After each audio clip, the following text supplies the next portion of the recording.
A single bluebottle fly landing on your winter pork supply wasn't just a nuisance. It was a death sentence for your entire family. In a world before refrigeration, before preservatives, and often before the common peasant could afford enough salt to cure a whole carcass, the battle against rot was the most important war you fought. Welcome to dulled history. Tonight, we are stripping away the banquet halls and the royal feasts to examine the desperate, smelly, and ingenious reality of medieval meat preservation. We are looking at how the poorest people in Europe kept flesh edible for months using nothing but smoke, wind, animal fat, and the desperate chemistry of survival. There is no ice here. There are no bags of white refined salt. There is only the animal, the knife, and the coming winter. Get comfortable. We are heading back to a cold November in 1290, where the smell of wood smoke isn't atmospheric. It is the only thing standing between you and starvation. The transition from the modern world to the medieval one happens not with a visual change, but with a drop in temperature. You are standing in the mud of a village yard in late autumn, and the air is raw.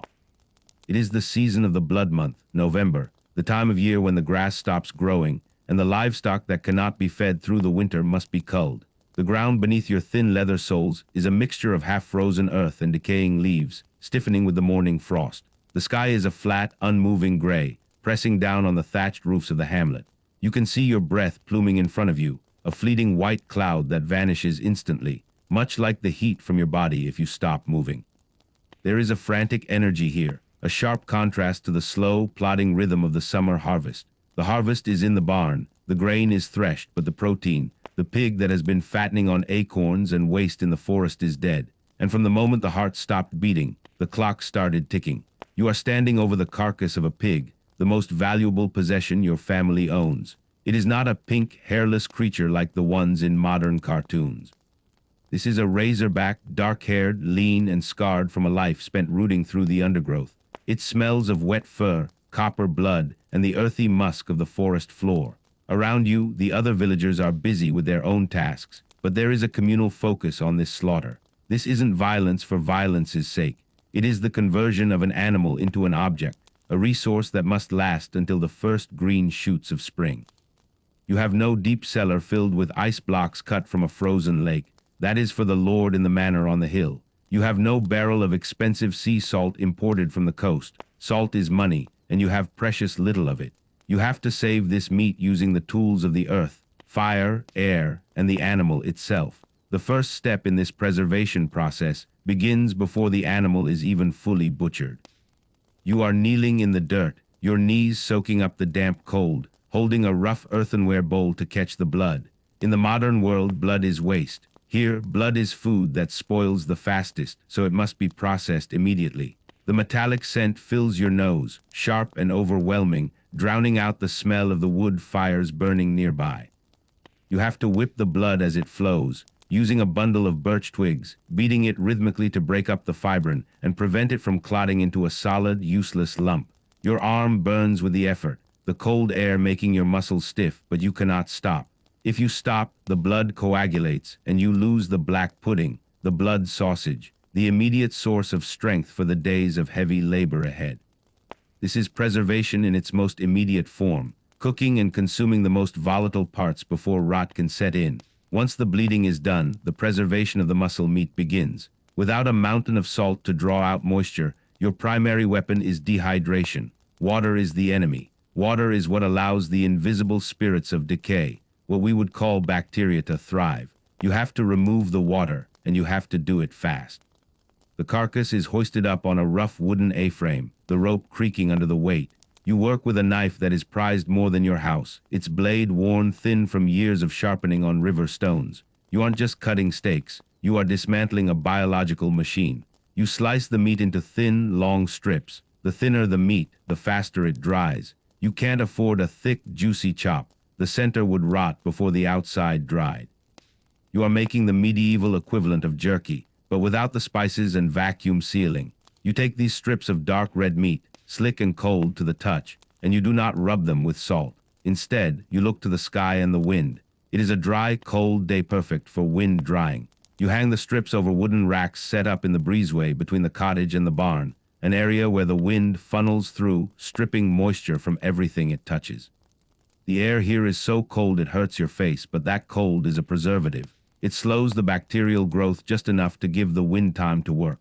You watch the meat swing gently in the breeze, a macabre wind chime. You have to check it constantly. If the weather turns damp, if a fog rolls in, you have to move everything inside immediately. Preservation here is not a set and forget process. It is a relationship with the weather.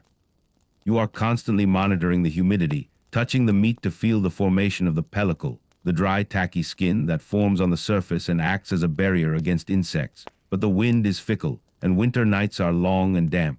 For the larger cuts, the hams and the shoulders that you cannot slice into ribbons, you turn to the hearth. You enter your cottage, and the atmosphere changes instantly. It is dark, the only light coming from the central fire pit and the open door.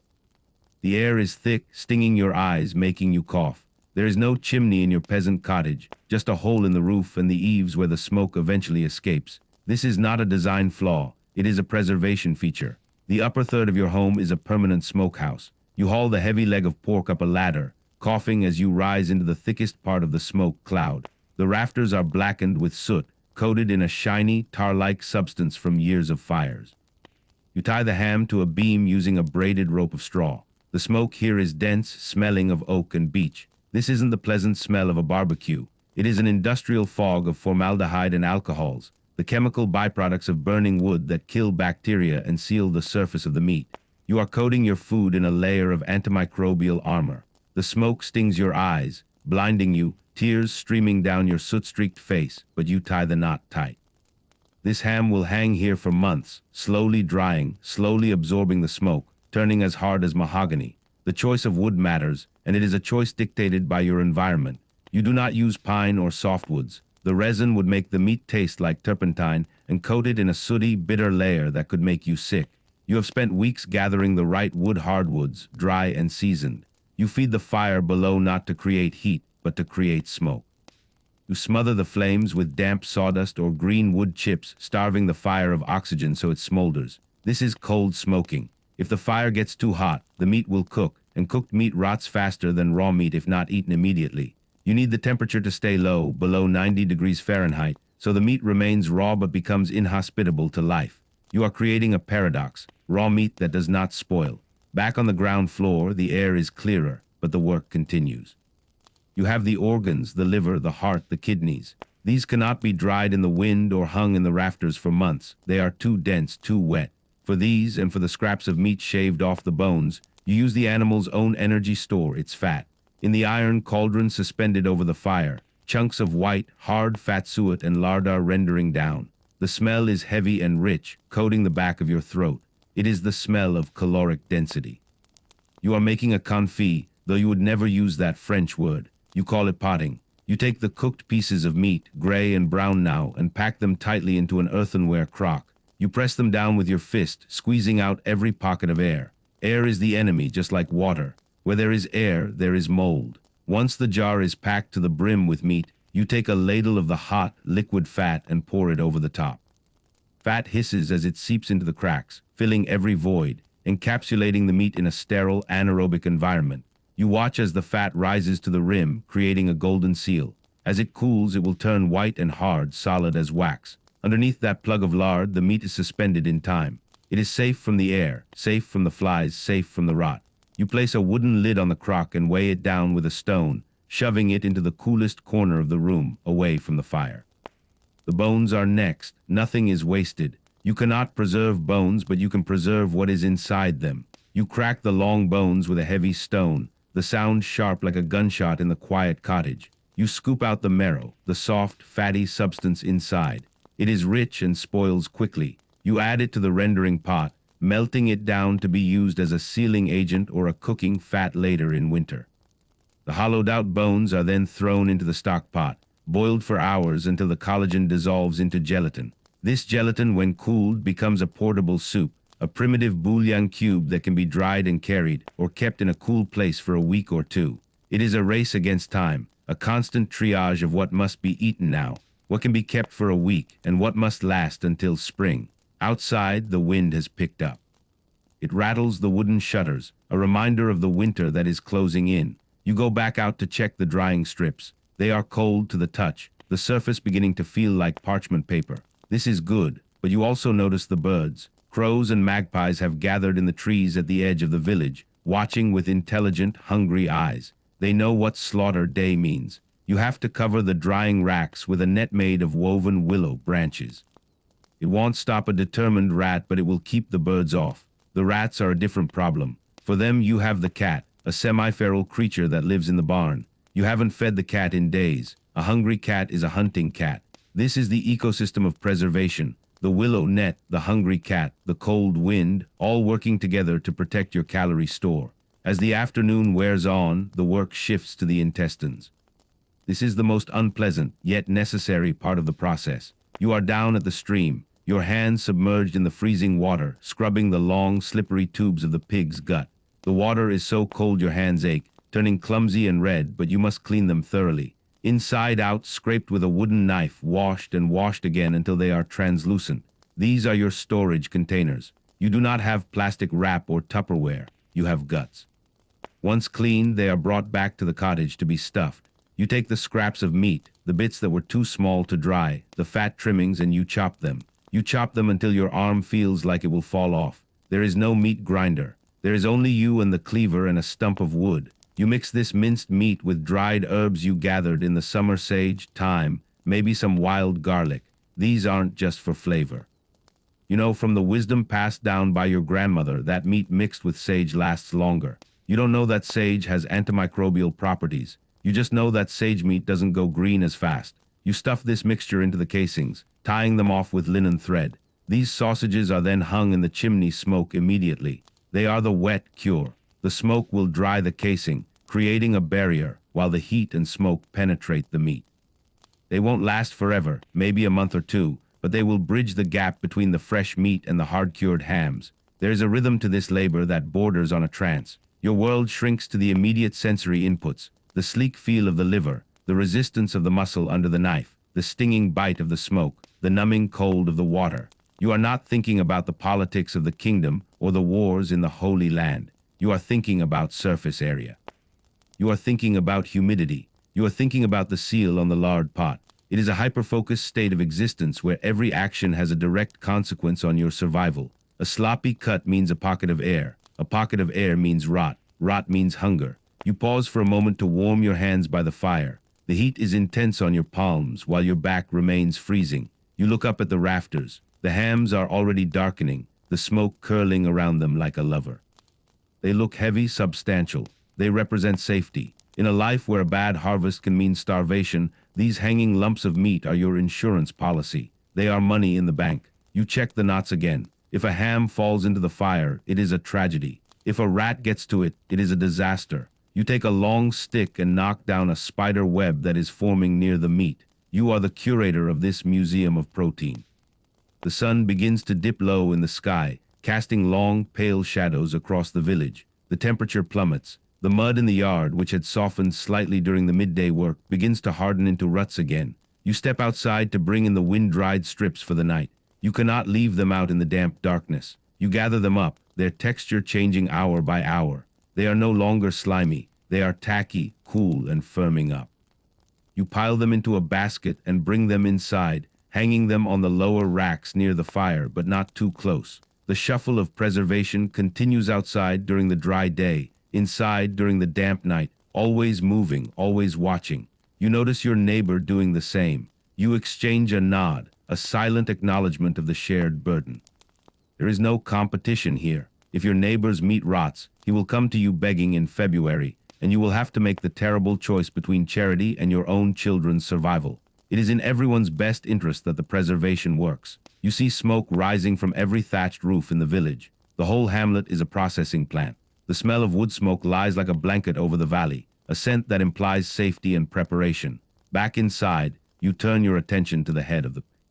It sits on the table, eyes closed, looking strangely peaceful. You cannot smoke the head easily. It is too bone-heavy. You cannot dry it. So you make brawn. You boil the head until the meat falls from the skull. You collect the liquid, which is rich in gelatin from the ears and the snout.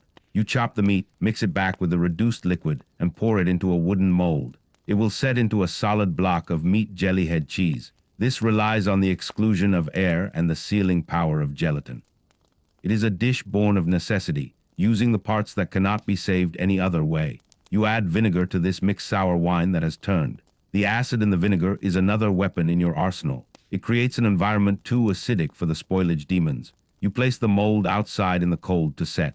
The winter air is your refrigerator, chilling the gelatin until it is firm enough to slice. As the evening fully sets in, the cottage is filled with the smells of the day's labor. It is a complex bouquet. The iron tang of blood, the rich heaviness of rendering lard, the sharp acidity of vinegar, the earthy aroma of sage, and above all, the pervasive, stinging scent of wood smoke. Your clothes smell of it. Your hair smells of it.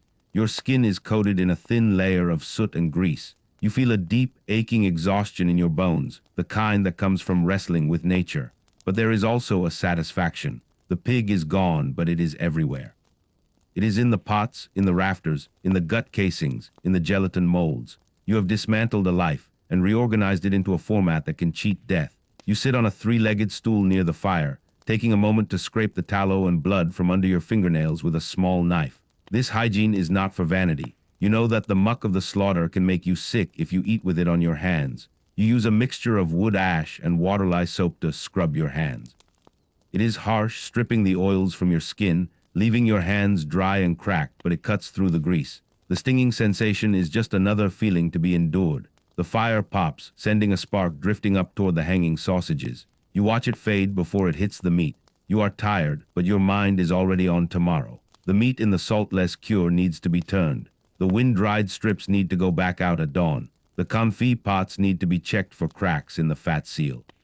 The preservation process is not an event. It is a lifestyle. It requires vigilance. You pick up a piece of the raw fat that you saved, a small treat, and toss it into the fire as an offering, or perhaps just to watch it burn. It sizzles and flares, a momentary burst of bright light in the dim room. You look at the dark corners of the room where the shadows dance. In those shadows lurk the invisible enemies, the mold spores, the bacteria, the insects. They are waiting. They are patient. They want the calories you have worked so hard to secure.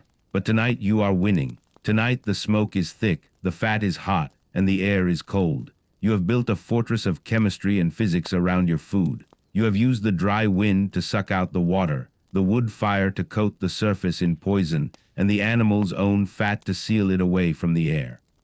You have done this without understanding the science, guided only by the ritual and the desperate knowledge that what worked for your father will work for you.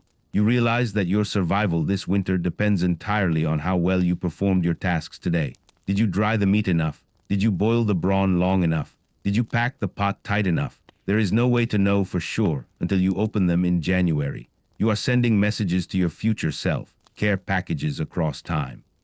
You hope that when you open that crock in the depths of winter, when the snow is piled against the door and the wolf is howling at the tree line, you will find sustenance, not poison. The wind howls outside, rattling the door latch. It is a lonely sound, emphasizing the isolation of your existence. But inside, there is the reassuring dripping sound of fat, the crackle of the fire, and the gentle sway of the hams in the rafters. These are the sounds of life.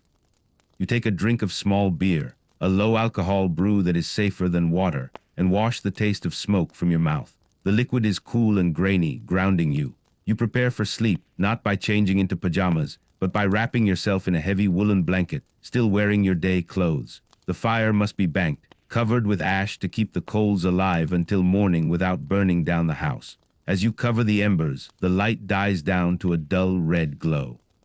The smoke thickens slightly as the draft decreases. You lie down on your straw mattress, the rustle of the bedding loud in the quiet room. Above you in the darkness, the shapes of the hams are silhouetted against the faint light of the smoke hole. They are like planets in your personal solar system, orbiting the center of your life, the fire. You close your eyes, but your nose is still working, monitoring the air. You can smell the sage on your hands. You can smell the metallic tang of the blood drying on your leather apron in the corner. You drift in the space between wakefulness and sleep, your mind cycling through the inventory. 3 hams, 2 shoulders, 4 pots of confit, 12 feet of sausage, 1 head cheese. Is it enough? It never feels like enough. But it is what you have. You have stolen time from nature. You have stopped the clock on decay. And as the cold settles into the stones of the cottage, freezing the mud outside into iron-hard ruts, you drift off to the sound of the wind, secure in the knowledge that, at least for today, you have held back the rot. The war continues tomorrow, but the first battle is won. The smoke watches over you, the cold protects you, and the meat waits. This was the day of the slaughter, the beginning of the long wait. The easy part is over. Now begins the vigilance, the daily checking, the battle against moisture and pests that will define your winter routine.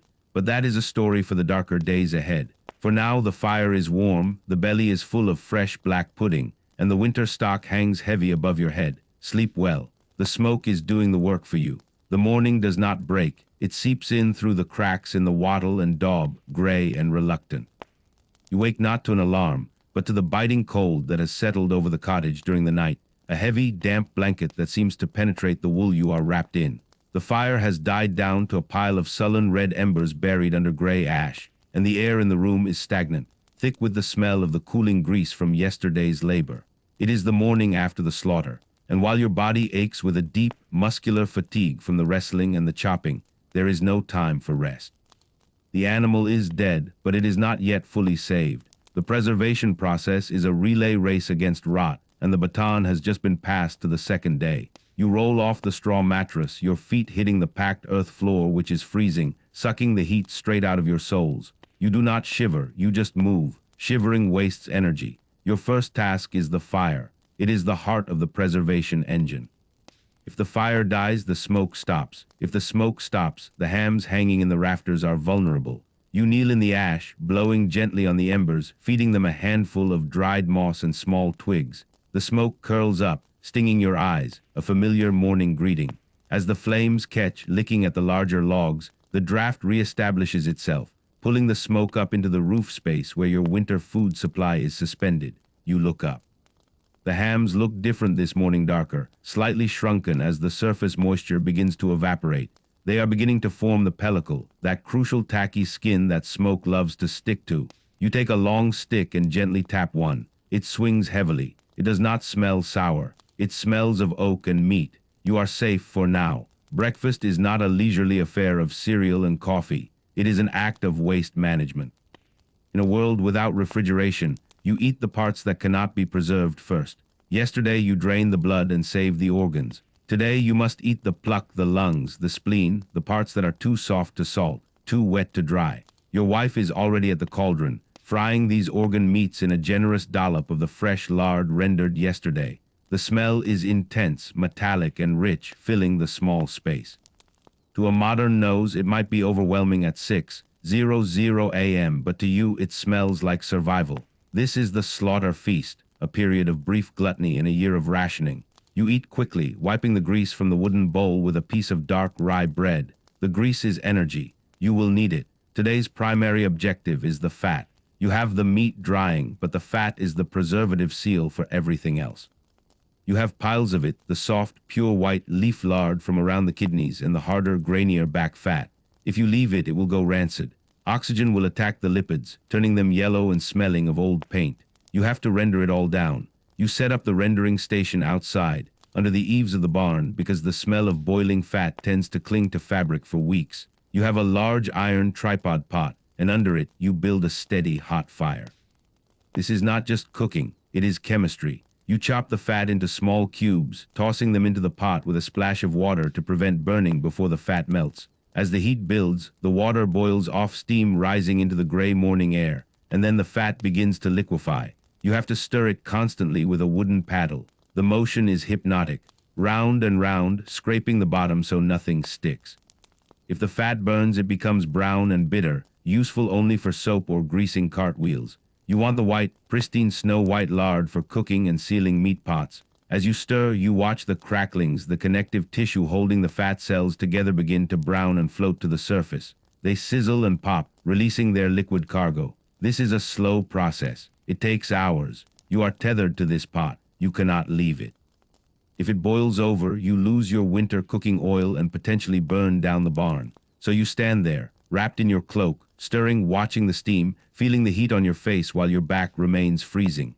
It is a study in contrasts, fire and ice, life and death, the heat of the rendering pot against the numb gray of the November sky. While the fat renders, you attend to the other byproduct that cannot wait, the gut. You cleaned the intestines yesterday for sausages, but there is still the stomach, the bladder, and the caul fat to deal with. The bladder is a marvel of medieval packaging. You take the pig's bladder, which you washed thoroughly in the stream yesterday, and you blow it up. It sounds absurd, standing in a muddy yard inflating a pig organ like a balloon, but this is your Tupperware. Once inflated and dried near the fire, it becomes a watertight, airtight container.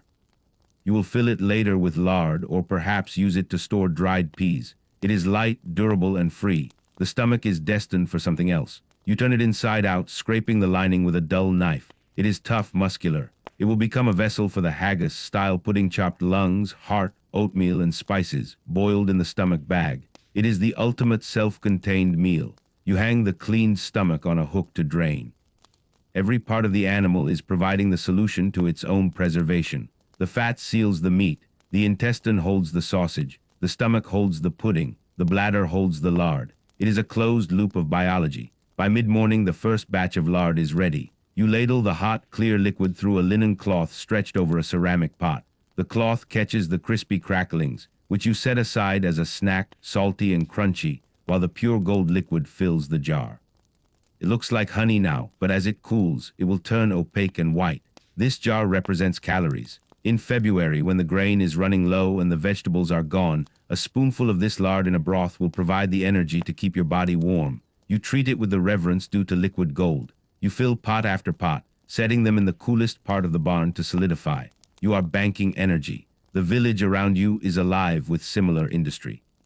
You can hear the rhythmic thudding of a neighbor chopping wood, the squeal of a cartwheel, the distant barking of a dog. Everyone is preparing. There is a communal rhythm to this season. You see the miller's cart go by, loaded with sacks of flour. He nods to you. He knows what you are doing. The smell of the rendering fat drifts across the lane, and he knows you have had a successful slaughter. This is status. In a subsistence economy, having a full larder is the only status that matters.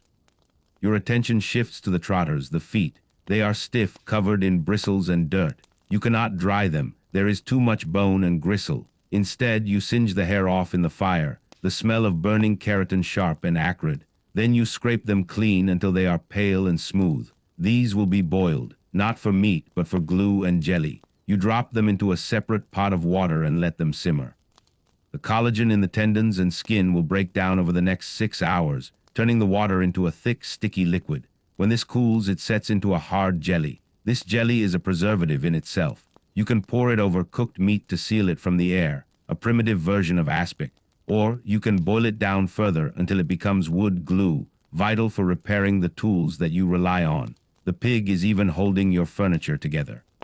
The sun reaches its highest point, a pale disk behind the clouds that offers little warmth. It is midday. You take a break, sitting on a log near the rendering fire. You eat a piece of hard cheese and an apple stored from the harvest. The apple is wrinkled, its skin tough, but inside it is still sweet.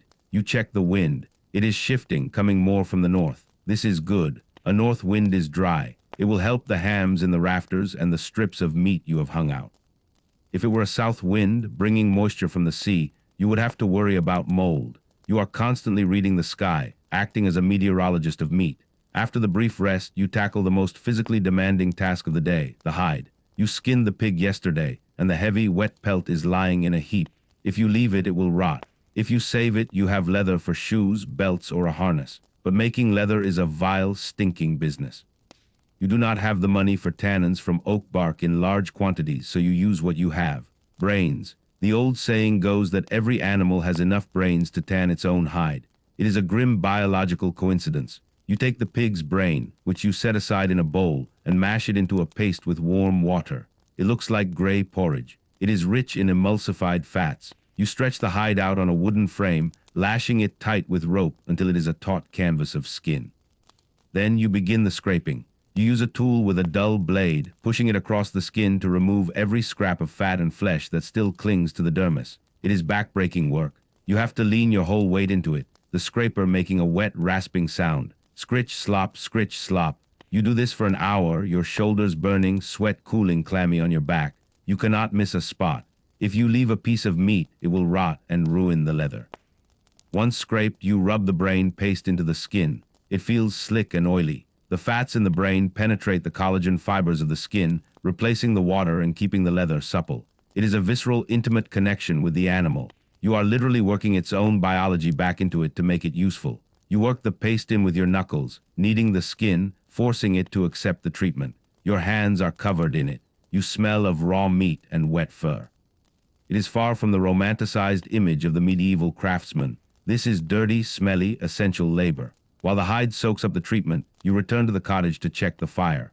The smoke needs to be maintained. You add a specific type of wood, now juniper branches. You gathered them from the common land last week.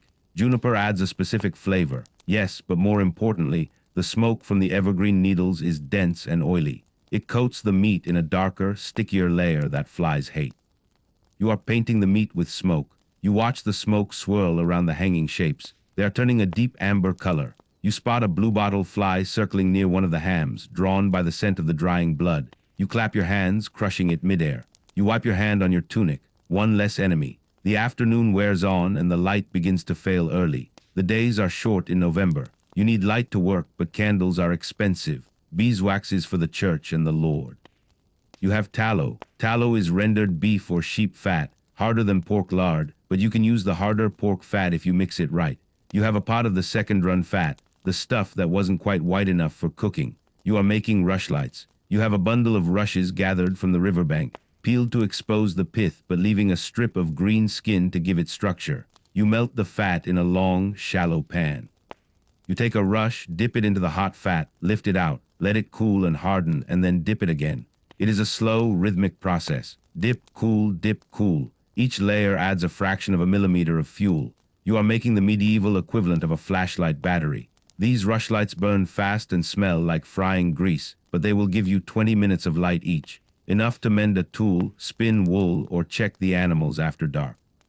You make dozens of them, laying them out on a piece of bark to harden. You are manufacturing time. You are creating the ability to see when the sun says you should be blind. The smell of the rendering fat has permeated everything. It is in your hair, your clothes, your pores. You don't notice it anymore. To you, the village just smells like November. But the work is not done. The head cheese, the brawn you made yesterday, has set in the cold air. You bring the mold inside.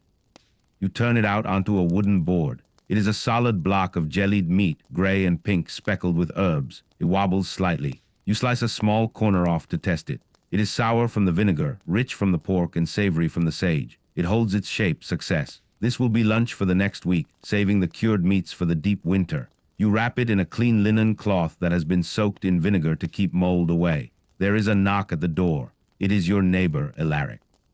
He is holding a basket of turnips. He had a good root harvest, but his pig was small. You had a large pig, but your turnip crop was eaten by weevils. This is the oldest marketplace. He offers the turnips. You offer a pot of lard and a length of black pudding. No coins change hands. No tax is paid. It is a calculation of calories and nutrients made silently between two men who know the price of winter. You accept the turnips.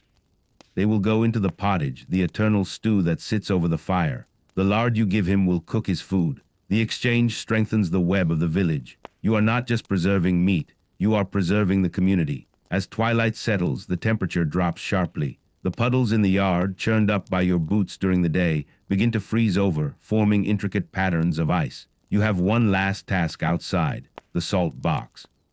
You have a small, precious supply of salt, kept in a dry wooden box near the fire. You use it sparingly. You take the green bacon, the pork belly slabs that you are not smoking, and you give them a light dusting of salt mixed with saltpeter, potassium nitrate, that you scraped from the walls of the stable where the urine soaks into the stone. The saltpeter keeps the meat pink and fights botulism. You rub the mixture into the meat, concentrating on the crevices. You don't have enough to bury the meat in salt like a rich merchant, so you have to be surgical with it. You stack these slabs in a wooden trough, weighing them down with a heavy stone to press out the moisture. The salt will draw out the water, creating a brine. You will have to turn them every day for a month. You wash your hands in the bucket of cold water by the door. The water is freezing, shocking your system. Your hands are red, chapped, and greasy. You look at them. These are the tools that stand between your family and death. They are scarred, calloused, and strong. You dry them on a rough cloth. Inside, the cottage is warm. The thermal mass of the central hearth, fed all day for the rendering, radiates heat. The air is heavy with the smell of the drying herbs, the smoking meat, and the pottage bubbling in the pot. The pottage tonight is rich, thickened with the turnips from Alaric, and flavored with a ham bone from the slaughter. You sit down to eat. The warmth of the bowl seeps into your hands. The room is dark, lit only by the fire and a single rushlight you lit to test your handiwork. The flame flickers, casting long, dancing shadows on the walls. The light smells of pork fat. You watch the smoke drift up towards the roof. The hams are shadows in the gloom, silent sentinels. You count them again. It is a nervous tick. 1, 2, 3, they are all there. The moisture is leaving them. They are becoming safer by the hour. You think about the months ahead. January, the wolf month. February, the mud month. They will be hard. The wind will scream through the eaves and the snow will drift against the door. But you have the fat. You have the dried meat. You have the rushlights. You have prepared. The physical exhaustion hits you now that the adrenaline of the work is gone. Your back seeps a dull ache. Your fingers are stiff, but it is a good tiredness. It is the exhaustion of productivity. In a world of chaos, where hail can destroy a crop in minutes or a plague can wipe out a town in weeks, this preservation is one of the few things you can control. You cannot stop the winter, but you can bottle the summer's energy to meet it. You prepare for bed, banking the fire again. You cover the coals carefully. If the fire goes out, the cold rushes in, and the humidity rises. You are the keeper of the flame, quite literally. You check the door bar. The world outside is dark and indifferent. The wind is picking up, whistling through the thatch. It sounds like a living thing hunting for a way in, but you have sealed the cracks, you have oiled the leather, you have filled the larder. You lie down, the straw mattress rustling. You pull the heavy wool blanket up to your chin. The smell of the smoke is comforting now, a lullaby of carbon and cure. You close your eyes, and your mind replays the day's tactile sensations. The slick grease of the rendering pot, the rough scrape of the hide, the cold bite of the wind, the warmth of the fire. You drift into that space between waking and sleeping, where the worries of the day soften into the logic of dreams. You wonder briefly about the world beyond the village. The king in his castle, eating spices from the east and drinking wine from the south. Does he know the satisfaction of a perfectly rendered pot of lard? Does he know the specific weight of a well-cured ham? Probably not. He has gold, but you have this. You have the immediate, tangible fruit of your labor. There is a dignity in it. The rushlight burns down, the flame touching the fat-soaked pith, flaring brightly for a second before sputtering out. The room plunges into darkness, save for the red glow of the hearth. The silence of the house is heavy, broken only by the settling of the timbers and the breathing of your family. Outside, the frost is tightening its grip, turning the mud to stone, freezing the water in the bucket. But inside, the chemistry of survival continues in the dark. The salt is penetrating the bacon. The smoke is coating the hams. The fat is solidifying in the jars. The work goes on even while you sleep. You take a deep breath, inhaling the atmosphere of your fortress. You have bought another day. You have stolen another calorie from the clutches of entropy. The winter is long, but you are ready. The meat is drying. The fire is warm, and tomorrow there are the sausages to hang. But for now, the darkness is absolute and the sleep is deep. You drift off, anchored by the heavy, smoky scent of safety. The concept of time shifts when you are living inside a preservation engine. It has been 4 days since the slaughter, and the frantic energy of the kill has been replaced by a slow, rhythmic vigilance. You are no longer reacting to death. You are managing a controlled stasis. The cottage has ceased to be merely a home. It has become a bioreactor, a sealed environment where temperature, humidity, and smoke are manipulated with the precision of a laboratory. Though your only instruments are your nose, your skin, and your eyes. You wake before dawn, not because you have to plow, but because the fire needs you. The fire is the pulse of the house. If it flares too hot, the fat on the hams will render and drip, ruining the cure. If it dies out, the damp creeps in, and the mold, the wrong kind of mold, takes hold. You slide out of the warmth of the skins, the air in the cottage biting at your exposed skin. It is colder now than it was on slaughter day. The frost outside is no longer a morning visitor. It is a permanent resident, knitting the thatch of the roof together with ice. Inside, the air is thick, almost chewable. It is a blue-gray haze that hovers about 5 feet off the ground. You live your life ducking under the smoke line, while your food lives above it. You tend the hearth. You are not adding logs for heat. You are adding punk wood, rotten, spongy oak that you gathered specifically for this phase. Punk wood doesn't burn with a flame, it smolders. It produces a cool, dense smoke that is high in creosote and low in heat. You arrange the pieces with the care of a jeweler setting stones, ensuring the airflow is restricted just enough to keep the embers alive, but suffocating the flame. A thin ribbon of white smoke rises, joining the cloud above. It stings your throat, a constant, low-level irritation that you have learned to ignore. This is the taste of safety. Your first task of the day is the rotation. The meat hanging in the rafters is not uniform. The hams closer to the center of the room get more heat and smoke. The ones near the eaves get more cold drafts. If you leave them, the center ones will dry too fast on the outside, case hardening, trapping moisture in the middle where it will rot from the inside out. The ones on the edges won't cure at all. So you have to play a game of musical chairs with 50-pound legs of pork. You drag the ladder to the center of the room. It is a crude thing, 2 poles with rungs lashed on with rawhide, greasy from use. You climb up into the smoke. It blinds you instantly. You have to work by feel. You reach out and touch the first ham. The texture has changed. 4 days ago it was soft, wet flesh. Now it feels like a leather saddlebag. The skin is tacky, coated in a layer of tar and grease. This is the pellicle, the protective skin that the smoke creates. You unhook it, the weight straining your shoulder, and pass it down to your wife who is waiting below. You swap it with a shoulder from the cold corner. You do this for every piece of meat. It is a heavy, silent ballet performed in a cloud of carcinogens. By the time you are done, you are coughing up black phlegm, but the meat is balanced. Breakfast is the umbles. The word humble comes from this, the nombles, the innards of the beast that the lords would never touch. You are eating a stew made from the lungs and the heart, thickened with oat bran. It is dark, iron-rich, and heavy. It sits in your stomach like a stone, providing a slow-release energy that will carry you through the cold. You eat it with a spoon whittled from birch, scraping the wooden bowl clean. There is no waste. Even the steam rising from the bowl warms your face for a moment.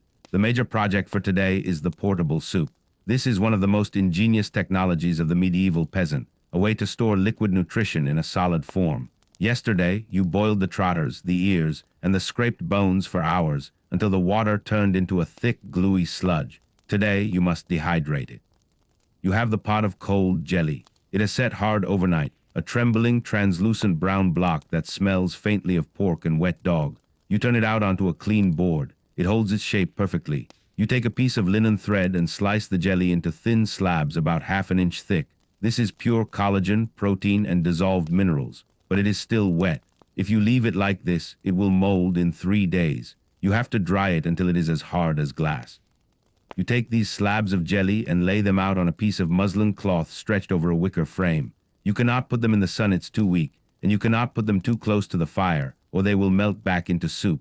You have to find the sweet spot, the warm shadow. You place the frame on a shelf near the chimney breast, where the stone radiates a gentle warmth. Over the next few days, you will watch a miracle of physics. The water will evaporate, but the structure will remain. The slabs will shrink, twisting and curling, turning from brown to black. They will become hard, brittle, and unappealing to the eye. They will look like pieces of shoe leather or dried glue. But this is pocket soup. In February, when you are out gathering wood and the cold is seeping into your marrow, you can take a piece of this black shard, drop it into a cup of hot water, and instantly have a rich, caloric meat broth. It is the grandfather of the bouillon cube, and it is the difference between fainting from hunger and having the strength to walk home. You guard these drying slabs jealously. They are concentrated life. Mid-morning, you check the salt box bacon. You go to the wooden trough in the corner. You lift the heavy stone weight. Beneath it, the slabs of belly pork are sitting in a pool of liquid. This is not water you added. This is the water drawn out of the meat by the salt. It is a brine. You have to turn the meat, ensuring that the pieces on top get submerged in the brine at the bottom. You reach into the freezing, salty slush. It burns your cuts, finding every small nick on your hands. You don't flinch. You rotate the slabs, rubbing the salty liquid into the rind. The meat is changing color here too, losing its raw pink hue and turning a duller, grayish pink. This is the nitrate doing its work. It is curing, but there is a problem. You spot a patch of fuzz on one of the pieces of meat that was sticking out of the brine. Mold. Your heart skips a beat. In this war, mold is the enemy commando unit. You lean in close to inspect it. It is white chalky. You breathe a sigh of relief. White mold is usually benign. It's the penicillin family. It sits on the surface. If it were green or black, or if the meat felt slimy, you would have to cut that section out and throw it to the dogs. You take a rag soaked in vinegar and wipe the white mold away. You add a pinch more of your precious salt to that spot.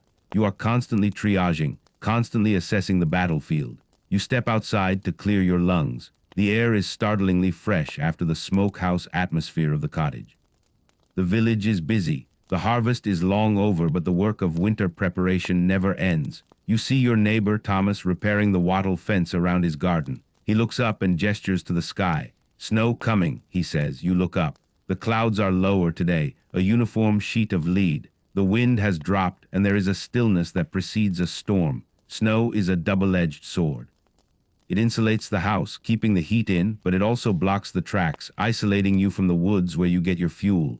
You need more wood. The smoker is a hungry beast. You grab your axe and the handcart. You head out towards the coppiced woodland managed by the Lord. You have the right of Estover, the right to gather deadfall and undergrowth. You cannot cut down a tree, that is a hanging offense, but you can take what has fallen. You are looking for specific wood. You want oak for the heat, but you also want beech for the flavor. You scan the forest floor, your eyes trained to spot the difference between a dry branch and a rotten one. You find a fallen beech limb, heavy and sodden on one side where it touched the earth, but dry on the top. You begin to chop. The sound of the axe rings out, dull and flat in the cold air. You are not just gathering fuel, you are warming yourself twice, once when you chop the wood and once when you burn it. You sweat under your wool tunic despite the freezing air. This physical exertion is part of the preservation cycle. You are burning calories to save calories. You load the cart, piling the wood high. On the way back, you stop by the river. You need river sand. It sounds strange, but sand is a cleaning agent. You fill a small sack. You will use this to scour the wooden tools, the bowls, and the table where you butcher. Grease is the enemy of hygiene, and without hot running water, friction is your best cleaner. You scour the wood until it is pale and raw, physically removing the bacteria. Back at the cottage, the afternoon light is already fading. You unload the wood, stacking it against the south wall of the house where the eaves will keep it dry. You bring a few armfuls inside to dry out fully near the hearth. Wet wood produces steam, not smoke, and steam cooks the meat instead of drying it. You need the wood bone dry. Inside, your wife is tending to the souse. This is another preservation method for the parts that don't dry well: the ears, the snout, the tail. They have been boiled and are now being packed into a jar with vinegar and onions. The acid of the vinegar will pickle them. This jar will sit in the coolest part of the room. It is a sour, sharp treat that cuts through the heaviness of the fat in the winter diet. The smell of the boiling vinegar mixes with the smoke, creating a pungent, sinus-clearing aroma. Sit for a moment to mend a net. The rats are coming. They always do. The smell of the curing meat acts as a beacon for every rodent within a mile. You cannot afford to share your food with them. You are building a barrier. The net will go over the window opening. But you also check your traps. You don't have spring-loaded mouse traps. You use a deadfall, a heavy flat stone propped up by a figure-4 stick trigger. You bait it with a piece of singed pork rind. It is a primitive, brutal mechanism.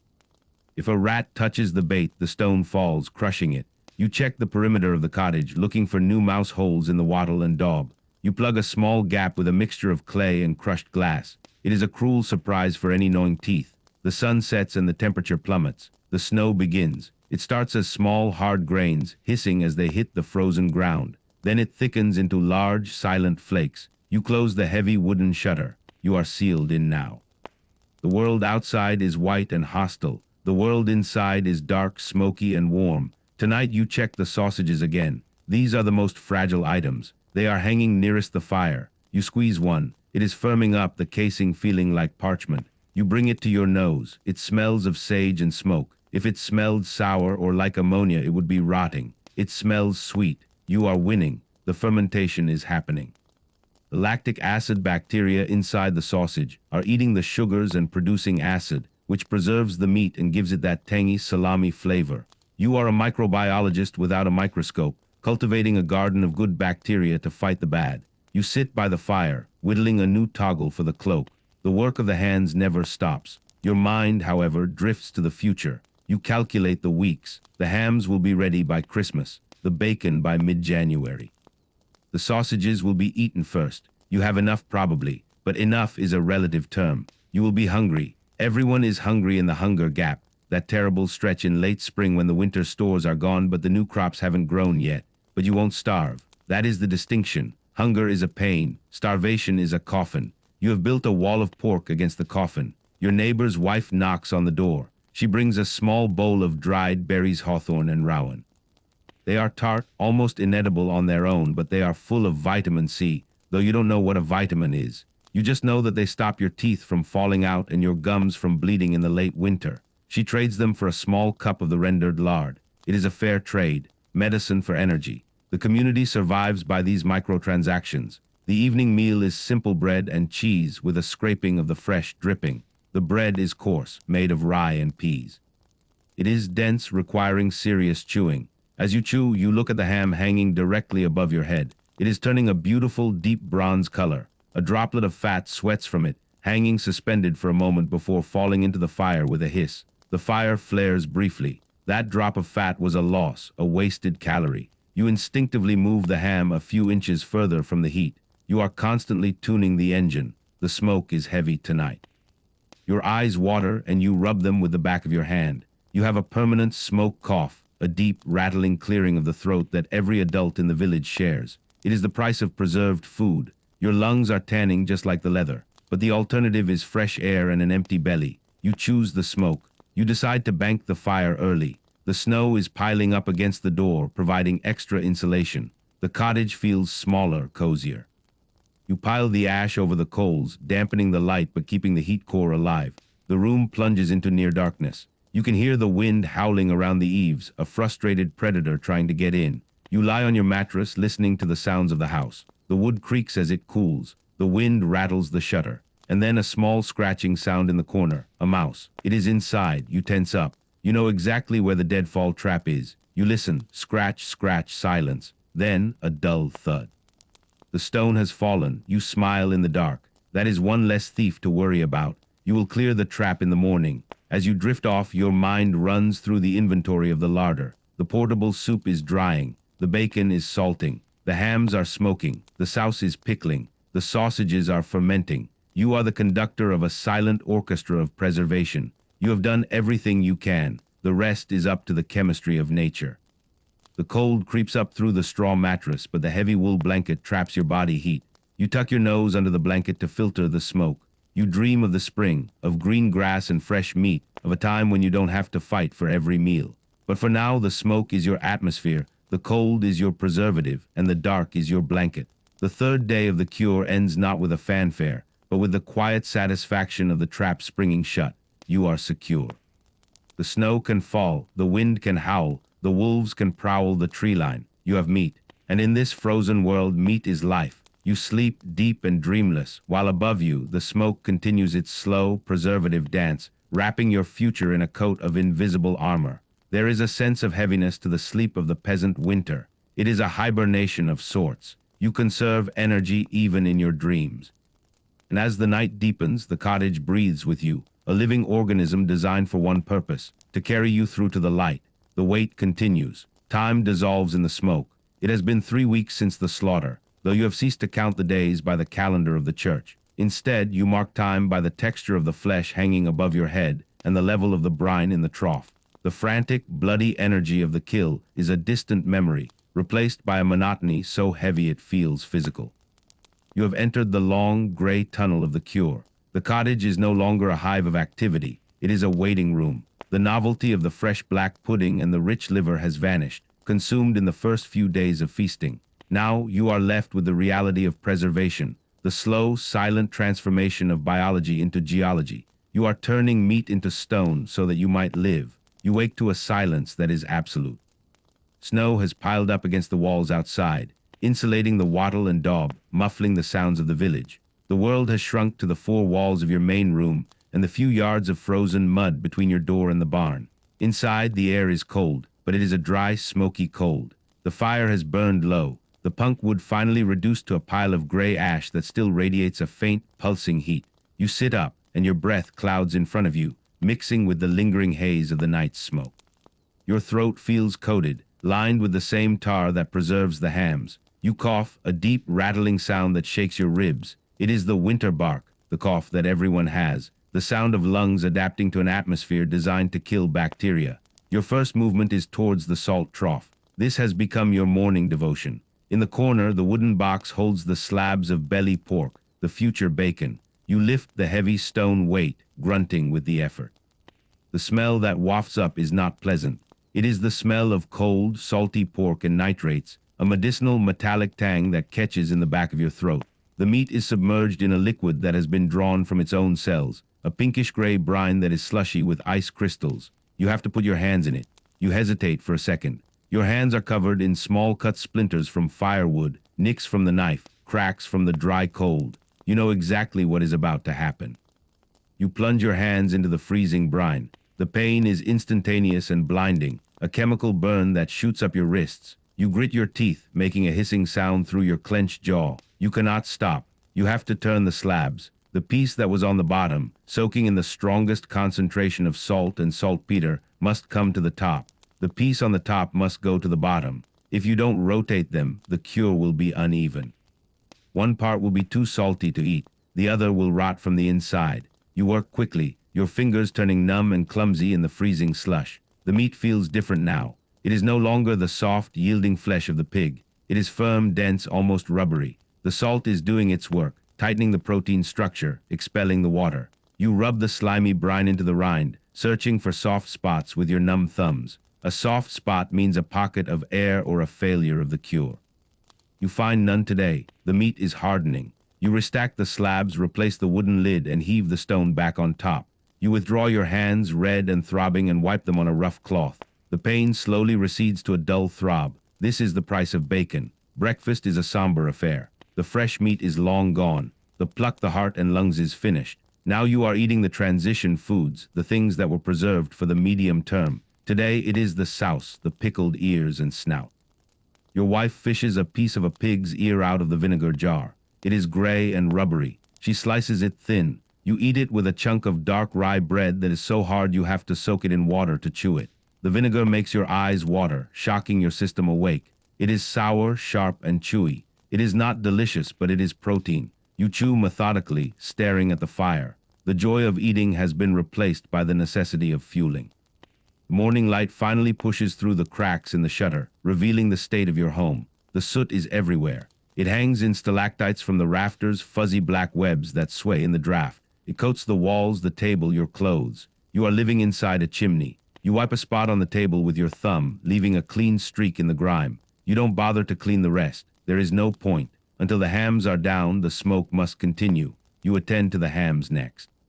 They are the kings of this castle. You fetch the ladder. You don't need to rotate them today, but you need to inspect them. You climb up into the rafters. The air up here is 10 degrees warmer and 20% thicker with smoke. You bring a candle, shielding the flame with your hand. You hold the light up to the nearest ham. It is beautiful in a grotesque way. The surface is a deep, dark mahogany, almost black. It gleams with a sheen of polymerized fat. It looks like a violin that has been left in a fire. You tap it with your knuckle. Thud, thud. It sounds solid, dense. A week ago it sounded wet and slap-like.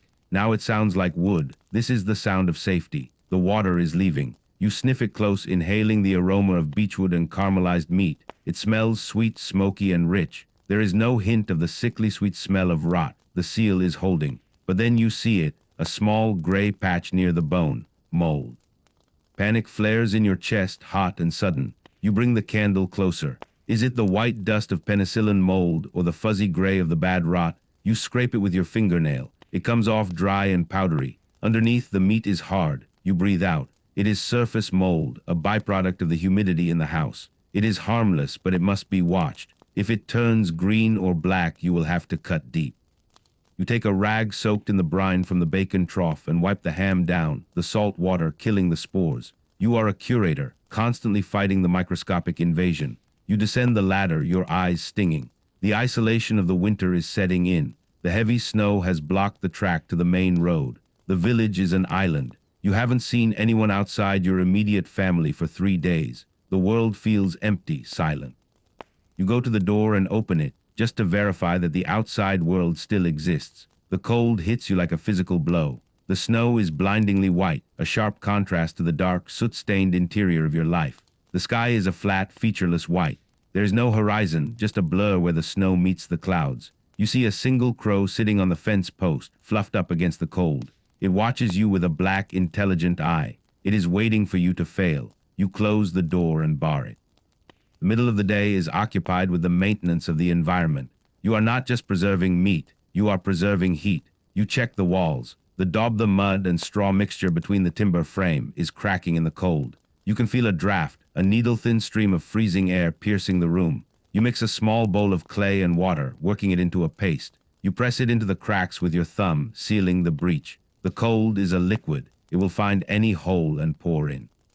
You have to make the cottage watertight against the air. Your wife is working the wool. The rhythm of the spindle is the soundtrack of the winter. Whir, click, whir, click. She is spinning the wool from the sheep you sheared in summer. The smell of the raw wool lanolin and sheep musk mixes with the smoke. It is a dense animal smell. You sit by the fire and begin to repair a tool. It is a flail used for thrashing grain. The leather hinge has snapped. You use a strip of the pig skin you tanned with brains weeks ago. It is stiff but strong. You punch holes in it with an awl, threading a leather thong through. The work is slow. Your fingers are stiff. You drop the awl twice. You curse softly. There is no rush. You have 4 months of this. Hunger is a low-level background noise. You are not starving. Your belly is full of bread and pottage, but you are craving. You are craving fresh greens, fresh milk, the burst of a berry. Your body knows what it is missing. Your gums feel slightly tender. You find yourself running your tongue over your teeth, checking them. You brew a tea from pine needles. It tastes like turpentine, bitter and resinous, but the old women say it keeps the sickness away. You drink it grimly, holding the cup with both hands to steal the warmth.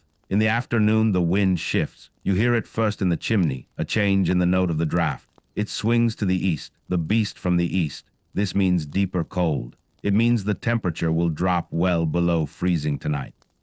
This is good for the meat, but bad for you. You have to bring the root vegetables in from the clamp. You go out to the garden. There is a mound of earth covered in straw and snow. This is the clamp, your outdoor refrigerator. You dig through the snow, your hands burning in the cold until you find the straw layer. You pull it back. Underneath lie the turnips and the carrots, huddled together in the dark earth. They are cold, hard as stones. You fill a basket.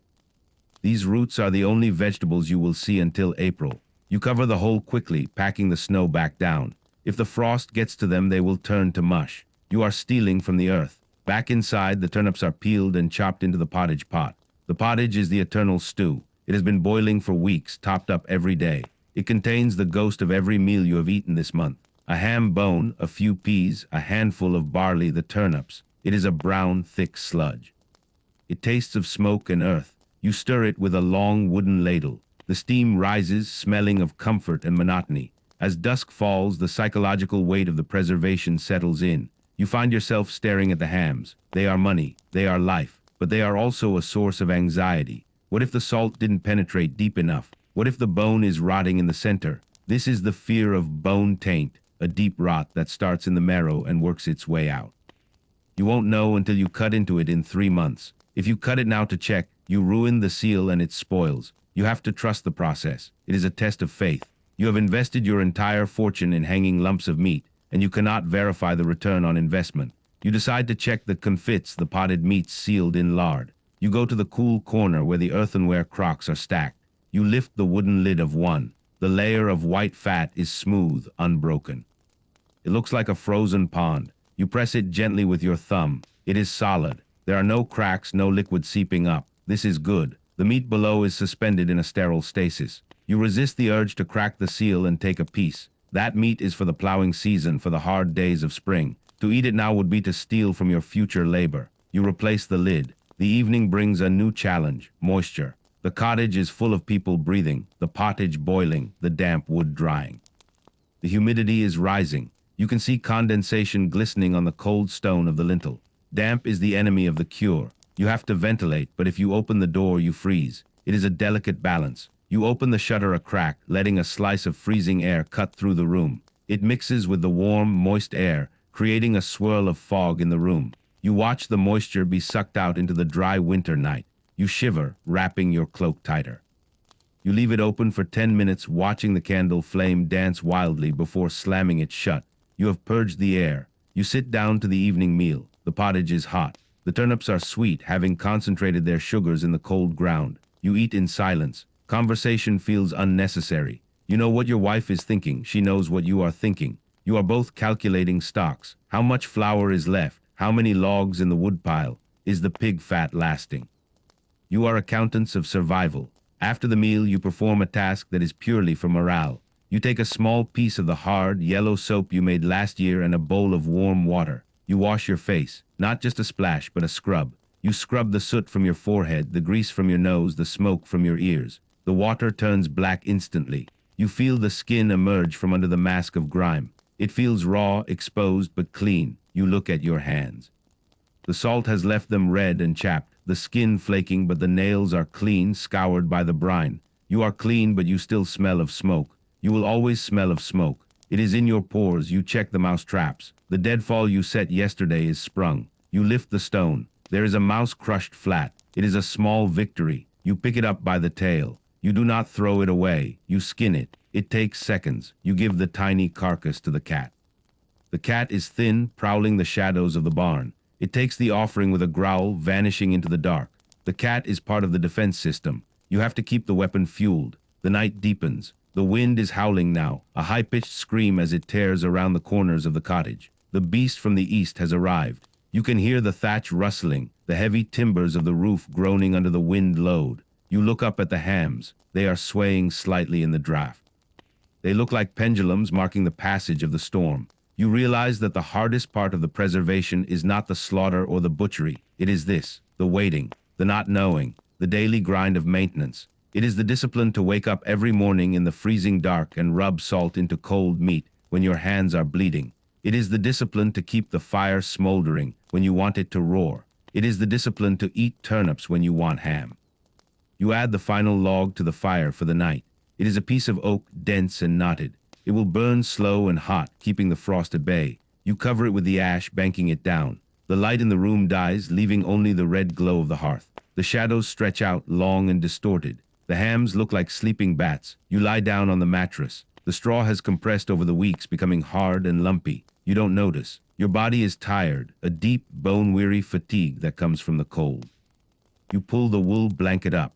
It scratches your chin. You listen to the wind. It sounds angry. You imagine the snow drifting up against the door, sealing you in. In the darkness, your mind goes to the salt box. You visualize the salt ions migrating through the cell walls of the pork, a microscopic invasion that is saving your life. You visualize the smoke particles landing on the skin of the ham, building that microscopic armor. You are overseeing a war on a cellular level.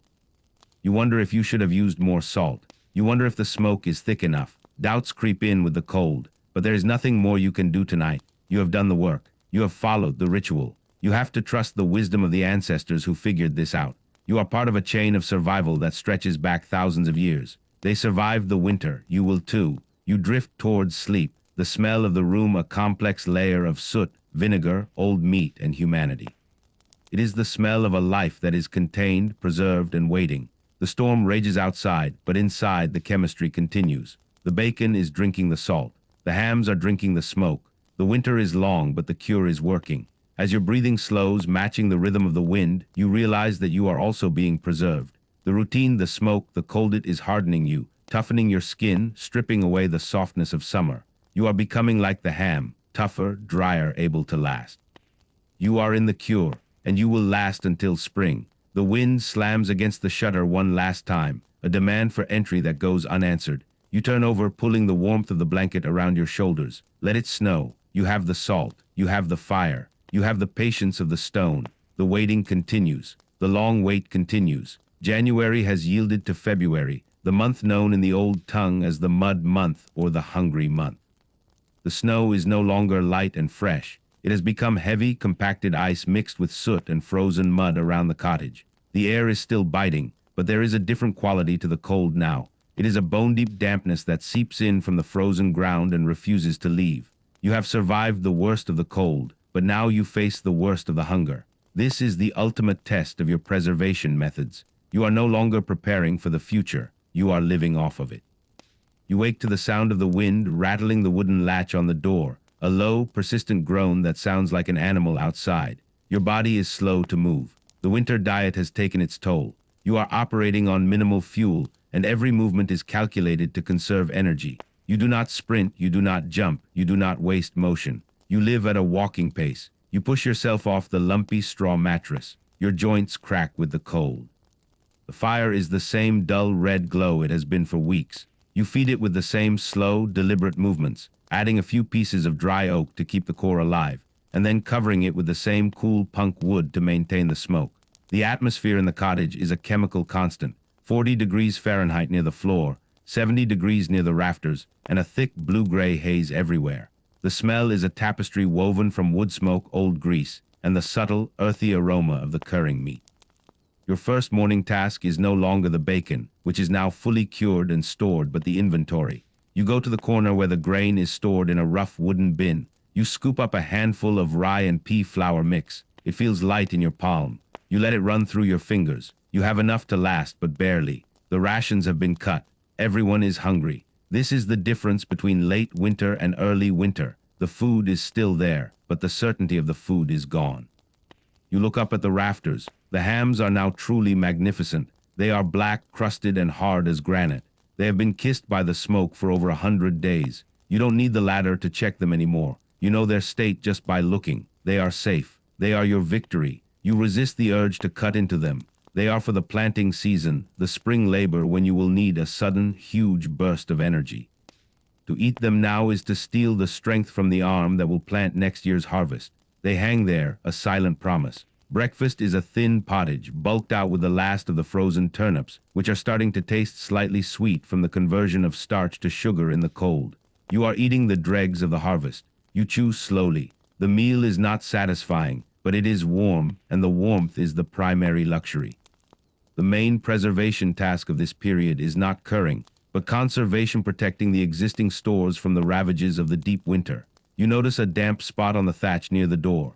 The ice in the roof has melted slightly in the midday sun and then refrozen, creating a drip line. The damp is creeping onto the wood frame. Dampness is mold's opportunity. You grab your axe and a handful of dry straw.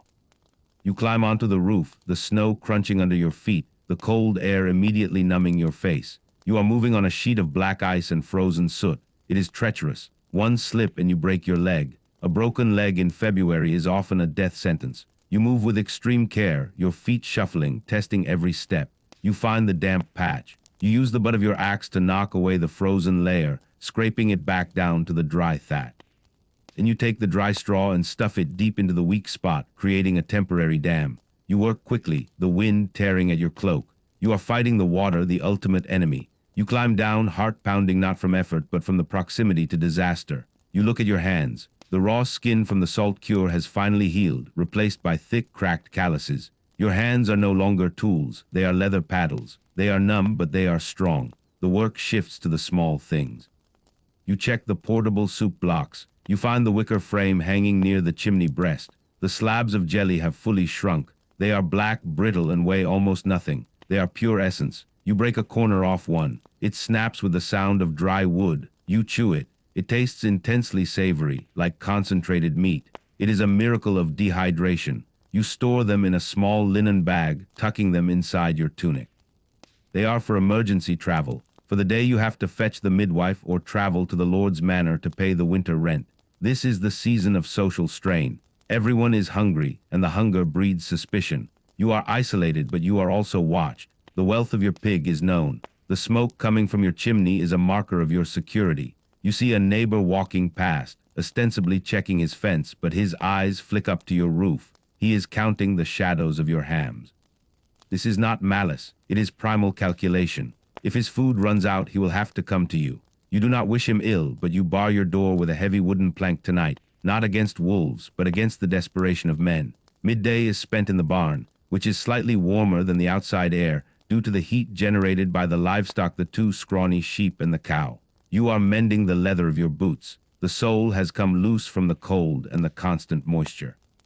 You use a mixture of tallow and pitch to waterproof the thread. The smell of the pitch-hot, sticky pine resin fills the barn. You work with a needle made from a sharpened bone, pushing the thick thread through the layers of hide. The boots are the only thing separating your feet from the frozen earth. This is essential maintenance. Your preservation efforts are not just on the food, they are on the tools of your life. The psychological warfare of the winter is intense. You fight it with routine and small treats.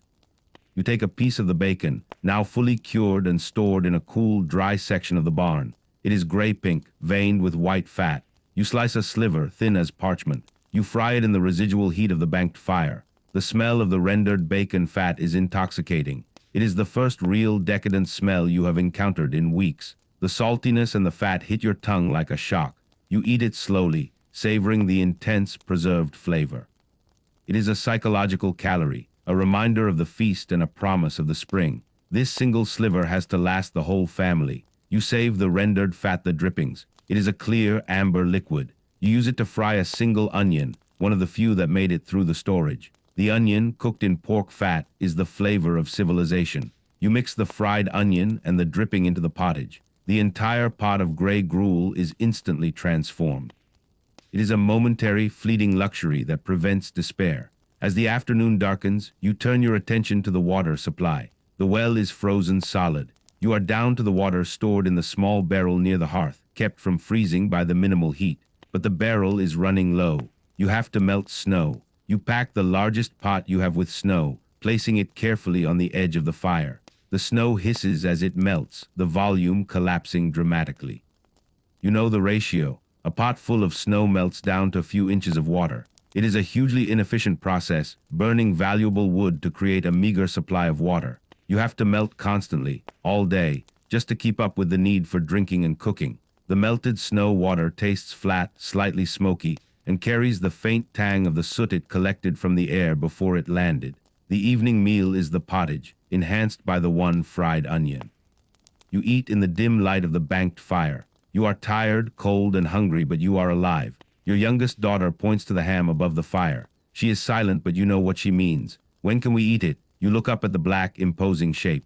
Soon, you say, your voice rough from the smoke. When the earth wakes up, the ham is a symbol now, a promise. It is the physical manifestation of hope. It tells you that the summer is coming, that you did not fail, that your labor secured the future. It has a power beyond its calories. Before bed, you tend to a ritual of social hygiene, the lice check. Personal hygiene is almost impossible. The water is too precious to bathe in, and the cold is too great to undress. You have been wearing the same smoke-cured wool tunic for months. It is stiff and smells of wood and body odor. You and your wife sit by the fire, inspecting each other's hair. She parts your hair, running a fine-toothed wooden comb through it. She finds a small, dark speck and crushes it between her thumbnails with a tiny, audible pop. The vermin are a fact of life. They are parasites that feed on your body heat, a consequence of living in close, hot quarters. You reciprocate, methodically searching her hair. It is a quiet, intimate moment of mutual care that counters the harsh, isolating cold. You bank the fire for the night. The temperature outside is dropping further, creating the stillness that means deep, clear cold. You lie down, pulling the blanket tight. You are a prisoner in your house, surrounded by a wall of snow and ice, sealed in by the smoke. But you are a well-fed prisoner. You think about the preservation one last time. It wasn't just the salt and the smoke. It was the routines, the daily turn of the bacon, the constant watch on the fire, the weekly check for mold, the endless chopping of wood. The preservation of the pig required the total preservation of your routine.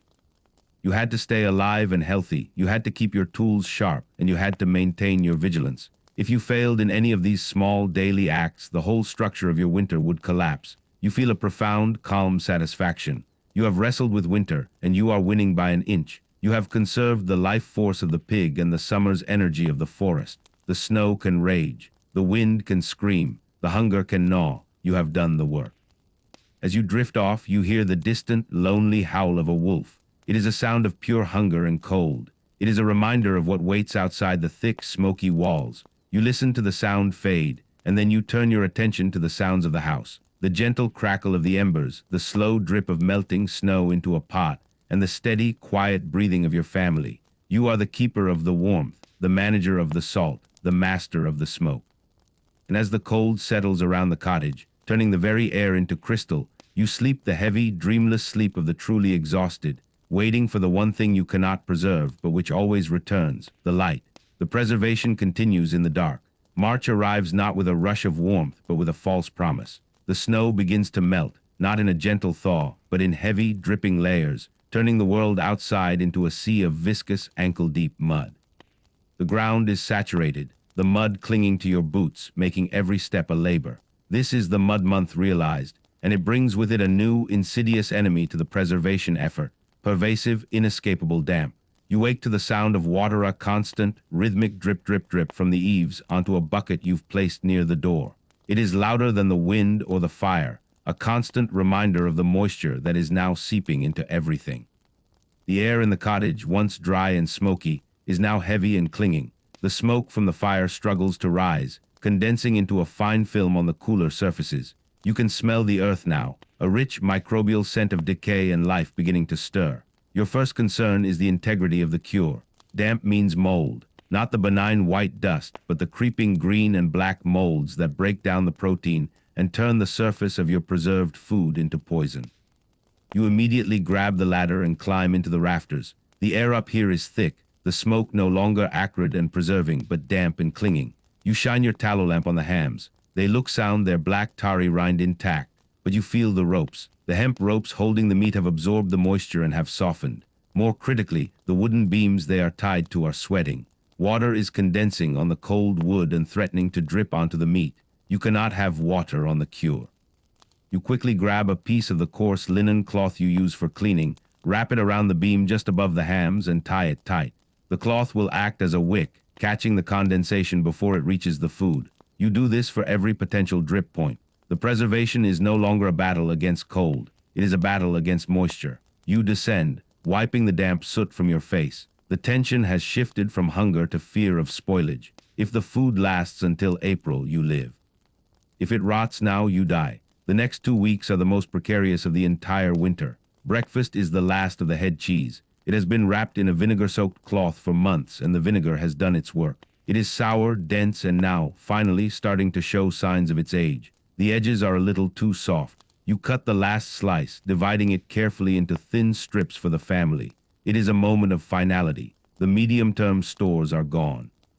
You are now entirely reliant on the long-term hard-cured food. You are down to the wire. The outside world demands attention. The yard is a quagmire, making travel almost impossible. You have to create a raised walkway between the cottage and the barn. You fetch the last of the spare logs and lay them end to end on the mud, creating a spine of wood that you can walk on without sinking up to your ankles. This is not about comfort. It is about preserving energy.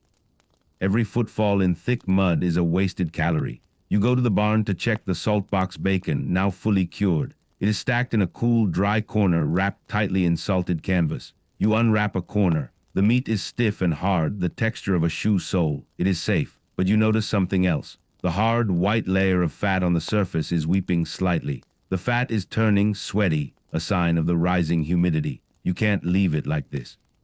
You move the whole stack of bacon closer to the drafty, dry end of the barn, near a gap in the stone that lets the wind cut through. The preservation is mobile. You are constantly moving the food to the most advantageous spot. The most crucial task of this late winter period is the preparation of the seeds. You are living in a moment of contradiction. You are hungry now, but you must ensure you are not hungry next year. You cannot eat the seeds. The grain that is saved for planting is kept in a separate sealed leather bag, hanging from a dry hook guarded like gold. You spend the afternoon in the cottage sorting the seeds. You spread a small pile of barley on a flat stone. You inspect every kernel. You are looking for signs of weevils, mold, or damage. You pick out the smallest shriveled grains, the ones that won't grow, and put them into a separate bowl. These are the only ones you can eat. You are actively deciding between the survival of your body today and the survival of your family next year. It is a moral calculus made with grain. The bad seeds go into the pottage. The plump, perfect, living seeds go back into the bag. It is a painful act of self-denial. You could eat enough of these plump seeds to feel full tonight, but the consequence is certain starvation in the coming winter. You resist the urge. You are preserving the future. The monotony of the diet is a crushing weight. The lack of fresh food has led to minor sickness. Your youngest child is pale. Your own joints are stiff. This is the era of the spring sickness scurvy. Caused by the lack of vitamin C, you look to the forest. You can't wait for the new growth. You need medicine now. You put on your heavy cloak and venture into the woods. The mud sucks at your boots, making a wet slurping sound with every step. You are looking for the only green thing that grows in this cold, pine needles. You snap the young tips from the spruce tree. They are oily, sharp, and intensely aromatic.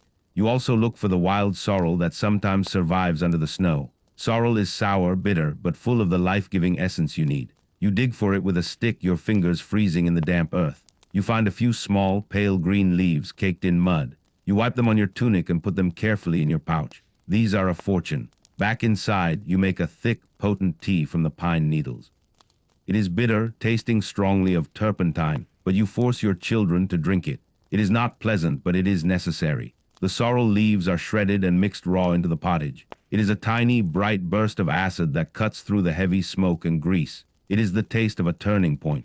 As the sun begins to set, casting long, distorted shadows through the smoke, you perform the ultimate test of preservation. You have decided.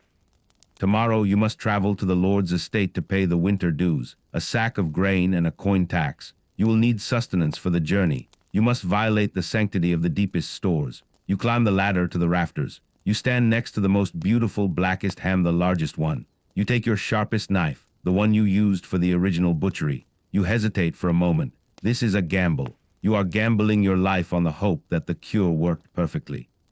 You have to cut a piece from the outside, but you have to do it with surgical precision to minimize the damage to the protective rind. You slice a wedge deep and clean near the bone, where the rot is most likely to begin. The rind cracks under the pressure of the knife, making a dry, sharp sound. You pull the slice free. It is a thick, dark, magnificent piece of preserved flesh. You examine the slice under the weak firelight. The outside is dark, but the center should be a deep, uniform red-pink, indicating the full penetration of the saltpeter. You look at the bone. You sniff the flesh near the marrow. It has a dry, cured aroma, salty, smoky, and complex. There is no sickening odor, no discoloration, no hint of the dreaded bone taint. The cure is perfect. A profound wave of relief washes over you. It is a physical sensation, a sudden lightness in your chest that you haven't felt in months. You did it. You preserved the pig. The chemical fortress held. You have months of sustenance and the strength for the planting. You carve the piece you need for the journey, a dense, heavy lump of preserved protein. You then take a generous amount of the rendered lard, melt it slightly, and carefully pack it into the hole you just created in the ham. You press the lard deep into the flesh, sealing the wound, excluding the air. The lard will harden overnight, and the ham will continue to cure around its own repair. The preservation is a living, continuing process. You sit by the fire, chewing a piece of the perfectly cured ham. It is unbelievably salty, forcing you to chew slowly and drink water afterward, but it is rich, dense, and full of the essential fats your body has been craving. This is not just food, it is a sacrament. It is the taste of a successful year. As night falls, you prepare for the journey. You pack a pouch with a few slices of the bacon, a piece of the hard, dark rye bread, and 2 of the portable soup cubes. You strap on your mended boots. The fire is banked for the final time. In a few weeks, the need for continuous smoke will lessen, and you will begin to dry the cottage out and prepare it for spring. You lie down one last time on the straw mattress under the smoking hams. The smell tonight is different. It is not the anxious, heavy smoke of constant vigilance. It is the scent of victory. You close your eyes, listening to the drip of the thaw outside and the soft breathing of your family. You are full not just of food, but of the certainty of life. The last of the winter is melting. The mud is a mess, but the preservation held. You have a few lumps of fat, a stack of bacon, and a pair of perfectly cured hams. You have survived the hunger, the cold, and the damp. You have cheated the decay. You drift off, thinking of the spring. The hard work is coming, the backbreaking labor of the plow, but you have the fuel for it hanging above your head. The sun will return, the mud will dry, and the seeds will go into the earth. The life of the pig is ending, transformed, and the life of the field is beginning. The cycle turns, and you are still in it. You sleep deep and dreamless, ready for the dawn and the mud. The long journey is almost over.